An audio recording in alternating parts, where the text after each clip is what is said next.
Hello ఫ్యామ్, అందరు ఎలా ఉన్నారు? బాగున్నారా? ఈరోజు మన need of the our topic వచ్చి స్ట్రెంగ్త్. సో స్ట్రెంగ్త్ అంటే ఓన్లీ ఫిజికల్ స్ట్రెంగ్త్ కాదు, మీ మైండ్ స్ట్రెంగ్త్ రిలేటెడ్ కూడా కవర్ అవుతుంది అనమాట. సో టాపిక్లోకి వెళ్తే ఫస్ట్ అసలు మనం స్ట్రెంగ్త్ అన్నది క్యాలిక్యులేట్ చేసుకుంటే are we really have strength?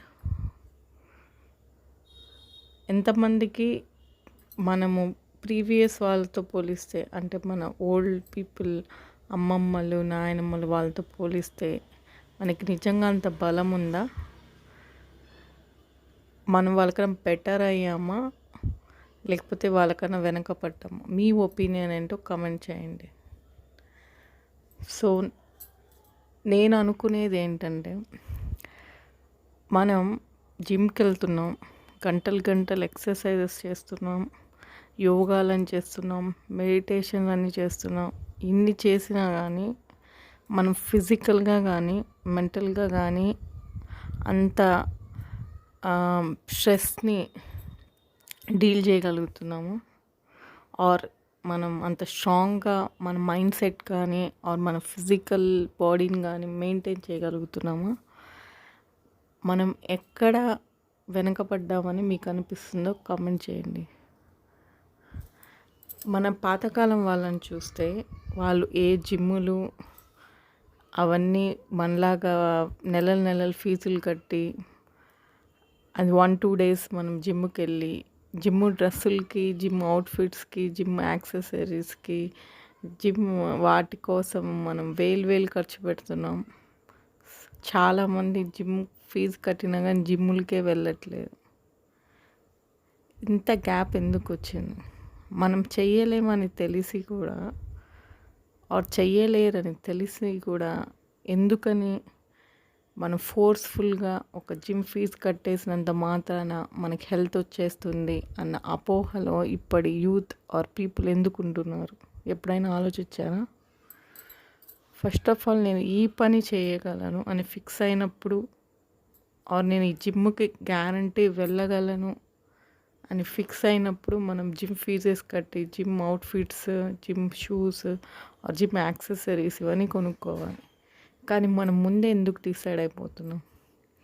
మనం ముందే ఎందుకు ఫోర్స్ఫుల్గా ఒక డెసిషన్ తీసుకుంటున్నాం? అందరూ చేస్తున్నారు కాబట్టి మనము చేయాలనే ఆలోచనలో ఉన్నాం. కానీ మన లైఫ్ స్టైల్ ఏంటి? మనకి సెట్ అవుతుందా? నేను జిమ్ చేసే వాళ్ళకి వ్యతిరేకంగా చెప్పట్లేదు, జనరల్ పీపుల్ థాట్స్ చూద్దాం. ఇప్పుడు ఒక ఉమెన్ని తీసుకుందాం. సో ఇప్పుడు మ్యారేజెస్ 20s 25sకి చేసుకునే వాళ్ళు కూడా ఉన్నారు. వాళ్ళ లైఫ్ స్టైల్లో వాళ్ళు స్పెసిఫిక్గా ఒక జిమ్కి ఫీజు కట్టి ఆ టైం కేటాయించే అంత టైం వాళ్ళ లైఫ్లో ఉంటుందని మీరు అనుకుంటున్నారా? సపోజ్ కాలేజ్కి వెళ్ళే వాళ్ళని కన్సిడర్ చేద్దాం. వాళ్ళు చాలా కాలేజెస్, డిగ్రీ కాలేజెస్ అలాంటివంతా ఓకే, కానీ చాలామంది రెసిడెన్షియల్ ఉంటారు. వాళ్ళకి అసలు పర్మిషన్సే ఉండవు. వాళ్ళ దగ్గర అన్ని ఫెసిలిటీస్ ఉండాలని రూల్ లేదు. మనం మిడిల్ ఏజ్ పీపుల్ని తీసుకుంటే, మీకు జాబ్ వచ్చినంత మాత్రాన మీరు ఒక హైఫై సొసైటీలో మీకు జిమ్, ఆ ఫెసిలిటీస్ అవన్నీ ఉన్న అపార్ట్మెంట్లో మీరు అప్పటికి అఫోర్డ్ చేయొచ్చు, చేయకపోవచ్చు.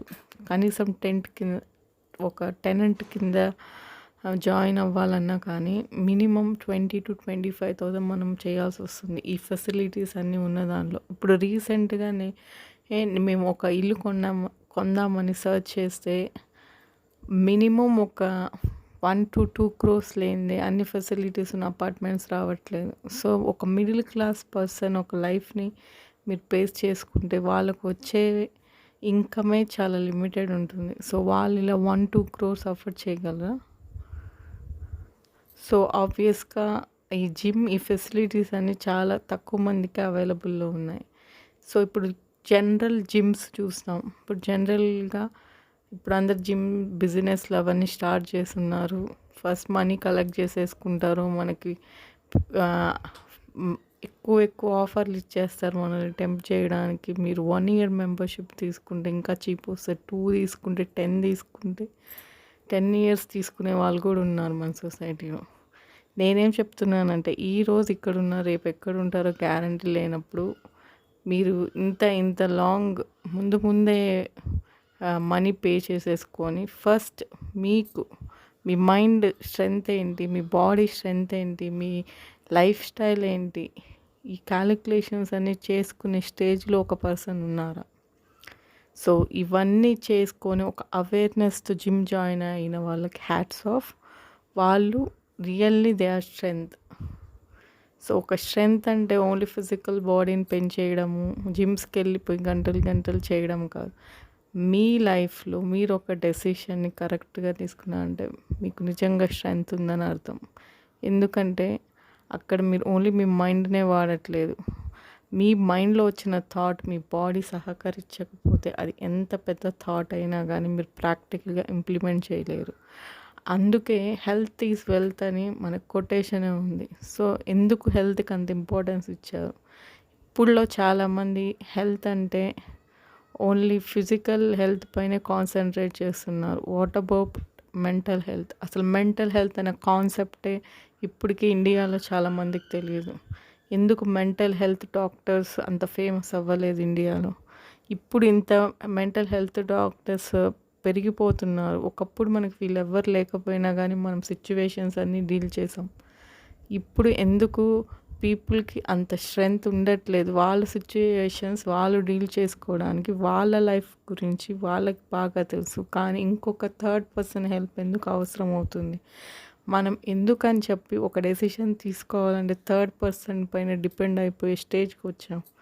మనం మనం పాత రోజుల్లో కన్సిడర్ చేస్తే మన పాత వాళ్ళెవ్వరు ఏ డాక్టర్స్, ఏ మెంటల్ డాక్టర్స్ వాళ్ళ దగ్గరికి వెళ్ళి డెసిషన్ తీసుకునే స్టేజ్‌లో ఉండేవాళ్ళు కాదు. కానీ ఇప్పుడు జనరేషన్ ఎందుకు ప్రతి విషయానికి ఒక థర్డ్ పర్సన్ పైన డిపెండ్ అయిపోయింది. ఇది ఓన్లీ జిమ్స్, ఇవి మెంటల్ హెల్త్ అనే కాదు. మీరు జస్ట్ ఇమాజిన్ చేయండి, ఒక బ్యూటీ పార్లర్‌కి వెళ్ళాలి. సో, ఒకప్పుడు మన వాళ్ళెవరు ఈ బ్యూటీ పార్లర్స్ కోసం అని ఇన్ని లక్షలు ఇన్ని ఖర్చు పెట్టేవాళ్ళు కాదు. వాళ్ళు ఇంట్లోనే హోమ్ రెమెడీస్ ట్రై చేసేవాళ్ళు. వాళ్ళకి హార్మోనల్ ఇష్యూస్ అవన్నీ చాలా తక్కువగా ఉండేవి. సో, ఫేషియల్ హెయిర్స్ ఇవన్నీ చాలా రేర్‌గా ఉండేవి. అండ్ ఒకవేళ ఉన్నా కానీ వాళ్ళకి ఎలా డీల్ చేసుకోవాలో తెలుసు. సో, వాళ్ళ స్ట్రెంగ్త్ అన్నది మనీలో లేదు. ఇప్పుడు అందరు స్ట్రెంగ్త్ అంటే మనీలో చూస్తున్నారు. ఒక థర్డ్ పర్సన్‌ని హైర్ చేసుకుంటున్నారు. ఇప్పుడు మీకు బ్యూటీ కావాలంటే మీరు బ్యూటీషియన్‌ని హైర్ చేసుకుంటున్నారు. మీకు హెయిర్ స్టైల్స్ కావాలంటే హెయిర్ స్టైలిష్‌ని చేసుకుంటున్నారు. మీకు హెల్త్ కావాలంటే డాక్టర్‌ని హైర్ చేసుకుంటున్నారు. మీకు మెంటల్ హెల్త్ కావాలంటే ఒక సైకియాట్రిస్ట్‌ని హైర్ చేసుకున్నారు. ప్రతిదీ థర్డ్ పర్సన్ పైన డిపెండ్ అయిపోవడమేనా? ఇంత డిపెండ్ అయిపోయిన మనం నిజంగా స్ట్రెంగ్త్‌గా ఉన్నామా? What is strength in today's people life? మీకేమనిపిస్తుందో కామెంట్ చేయండి. మనకి స్ట్రెంగ్త్ ఎందుకు ఇంత దూరం అయిపోయింది? మనం ఎగ్జాంపుల్తో డిస్కస్ చేస్తే ఒకప్పుడు మన అమ్మమ్మలు, నాయనమ్మలు వీళ్ళెవరు washing machines, fridges, mixers, grinders ఇవేవి యూస్ చేసేవాళ్ళు కాదు. కానీ వాళ్ళు స్ట్రెంగ్త్‌గా ఉన్నారు. కానీ ఇప్పుడు వాళ్ళు జస్ట్ ఒక పచ్చడి దంచమంటే కూడా దంచే స్టేజ్‌లో లేరు. ఎందుకు మనం ఇంత వీక్ అయిపోయాం? సో, ఇప్పుడు జిమ్‌కెళ్తే స్ట్రెంగ్త్ వచ్చేస్తుంది. అది చేస్తే స్ట్రెంగ్త్ వచ్చేస్తుంది. మంచి ఫుడ్ తింటే స్ట్రెంగ్త్ వచ్చేస్తుంది. ఇలాగ మనం ఇమాజినేషన్‌లో బతుకుతున్నాం. కానీ ఎప్పుడైనా ప్రాక్టికల్‌గా ఆలోచించారా?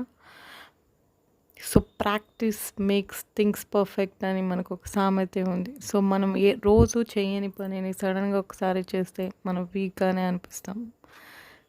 కానీ ఎప్పుడైనా రోజు మనము ఓన్‌గా మన పనులు మనం చేయడానికి ఎప్పుడైనా ట్రై చేసామా?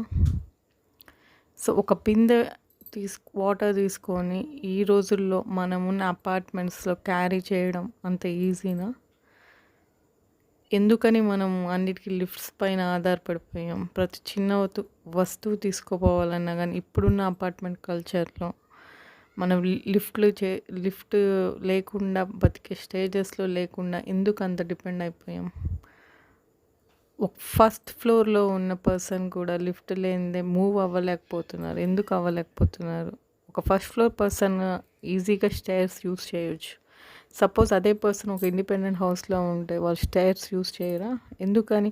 మేము అపార్ట్మెంట్లో ఉన్నాం కాబట్టి మేము లిఫ్ట్ చేయాలి, లిఫ్ట్ మెయింటెనెన్స్లు కడుతున్నాం కాబట్టి అదొక రూల్గా మనం ఎందుకు కన్సిడర్ చేస్తున్నాం? సో మీరు ఈ కంపారిజన్స్ వల్ల లాస్ అవుతుంది మీ హెల్తా, మీరు మీరు మెయింటెనెన్స్ కట్టే మీ అసోసియేషన్ పీపుల్ వాళ్ళ హెల్తా?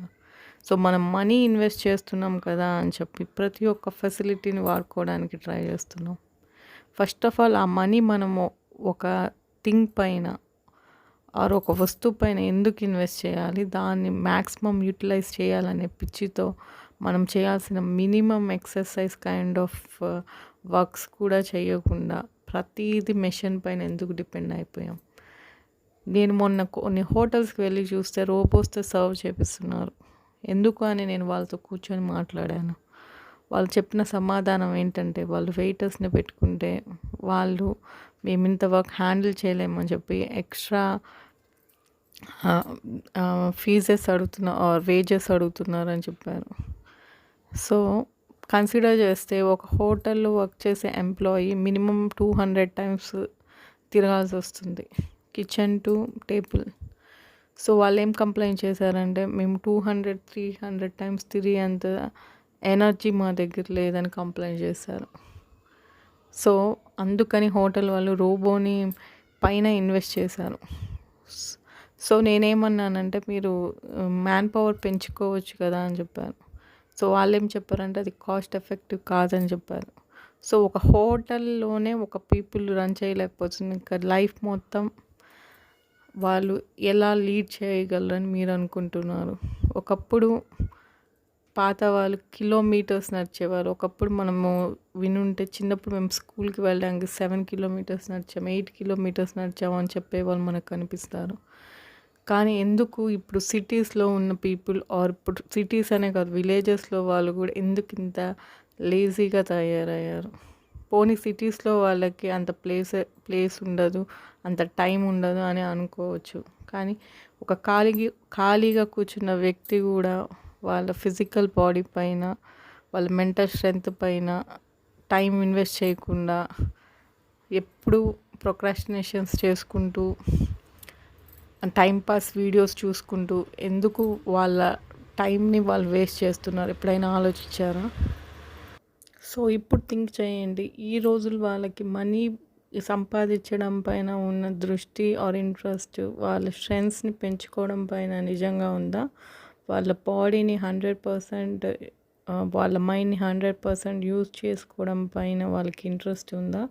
ఎందుకని ఇప్పుడు సొసైటీ ఇంత లైఫ్ స్పాన్ తగ్గిపోయేదానికి రీజన్స్ ఏమనుకుంటున్నారో కమెంట్ చేయండి.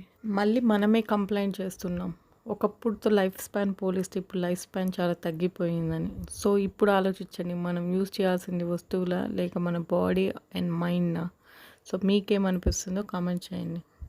మీకు మనీ ఉన్నంత మాత్రాన మీకు హెల్త్ వస్తుందని రూల్ ఏం లేదు. మీరు ఫస్ట్ ప్రయారిటీ ఇవ్వాల్సింది మీ స్ట్రెంగ్స్ని పెంచుకోవడానికి. అది మైండ్ అయినా అవ్వచ్చు, బాడీ అయినా అవ్వచ్చు. తర్వాతే మనీకి వాల్యూ ఇవ్వాలి. లేకపోతే అవుతుందంటే మీరు సంపాదించే సంపాదన అంతా హాస్పిటల్ బిల్స్ కట్టడానికి సరిపోతుంది.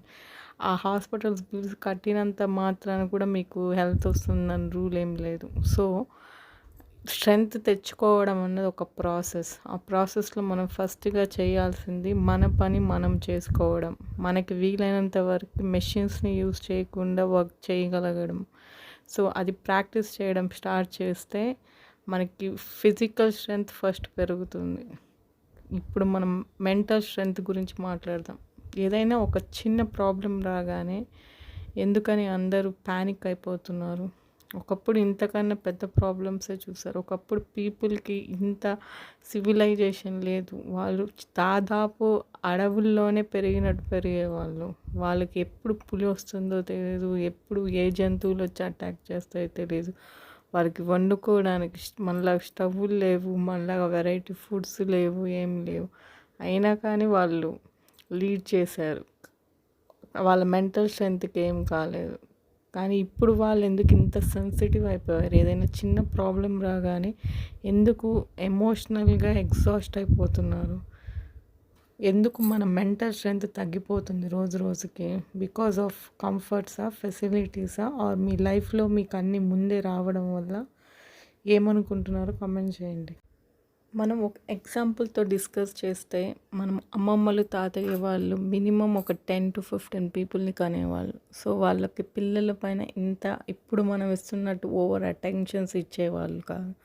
ఈ జనరేషన్లో చాలామందికి పిల్లలే లేరు, ఉన్నా కానీ ఒకళ్ళిద్దరే ఉంటున్నారు. సో మనకి దొరకంది చాలా అపురూపంగా చూస్తాం అనే స్టేజ్లో ఏమైపోయిందంటే, పిల్లలని అతి గారాబం చేసేసి పెంచేయడం. ఇప్పుడు మీరు చూస్తే మన 30 ఇయర్స్ ముందు జనరేషన్ నుంచి ఏమైపోయిందంటే, లిమిటెడ్ నెంబర్ ఆఫ్ చిల్డ్రన్ ఉండడం వల్ల మనం వాళ్ళని ఓవర్ కేరింగ్గా, ఓవర్ ప్రొటెక్షన్గా పెంచేస్తున్నాం. దానివల్ల ఏమైపోయిందంటే, వాళ్ళకి అసలు ఫస్ట్ ప్రాబ్లమ్స్ అంటే ఏంటో తెలియకుండానే నార్మల్ లైఫ్ స్టైల్లో వచ్చే చిన్న చిన్న ప్రాబ్లమ్స్ కూడా డీల్ చేసుకోలేక ప్రతిదీ పేరెంట్స్ పైన డిపెండ్ అయిపోతున్నారు.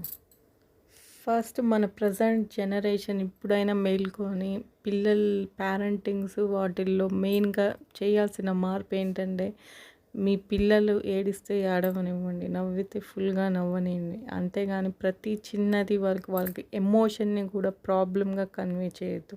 ఇప్పుడు చాలామందికి ఎమోషనల్ రోలర్ కోస్టర్ లాగా తయారైపోయారు. ప్రతి ఎమోషన్, ఇప్పుడు ఎమోషన్స్ని చూపించడం ఒక ప్రాబ్లంగా కన్సిడర్ చేస్తున్నారు. ఎమోషన్స్ అన్నవి ప్రతి డేలో మీరు పని చేసినా చేయకపోయినా, కొంతమంది హర్ట్ అయ్యే వాళ్ళు హర్ట్ అవుతారు, హ్యాపీగా ఉండే వాళ్ళు హ్యాపీగా ఉంటారు. వాళ్ళ డేలో జరిగిన ప్రతి సిచ్యువేషన్ ఫేస్ చేసేటప్పుడు వాళ్ళకి ఒక ఎమోషనల్ కనెక్ట్ అన్నది ఉంటుంది. ఆ ఎమోషనల్ కనెక్ట్ అనే ప్రాబ్లంగా చూపించొద్దు అని నేను చెప్పాలనుకుంటా. ఎగ్జాంపుల్తో మీకు చెప్పాలంటే, ఒక గ్రౌండ్లో కొంతమంది పిల్లలు ఆడుతుంటే ఒక పిల్లవాడు కింద పడ్డాడంటే, ఆ పడింది ప్రాబ్లం కాదు. ఇప్పుడు ఆబ్వియస్గా వాళ్ళు ఆడుతున్నప్పుడు కిందే పడతారు, వాళ్ళకి బ్లడ్ కూడా వచ్చే ఛాన్సెస్ ఉంటాయి. కానీ దాన్ని ప్రాబ్లంగా చూపించొద్దు.